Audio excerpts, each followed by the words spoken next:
dan, u ovom kratkom videu opisat ćemo osobine žlahtine, najpoznatije kvarnerske autohtone sorte, tako da po principima hrvatskog sommelier kluba. Vino je zlatno-žute boje sa zelenim ocejem, kristalno bistro, prilično gusto. Nanos je intenzivno, fino. Prvo se javljaju voćne arome, znači jedan zlatni telešes sa jednom vinogradskom breskom, malo cvijeća, ružine latice, možemo reći da je prilično bogato.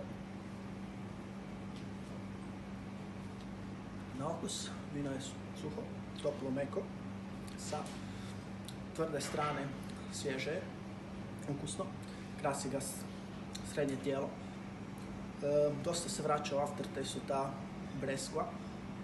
S druge strane, jako lijepo uravnoteženo, tvrda i meka strana, fino je, prilično izraženo, prilično intenzivno.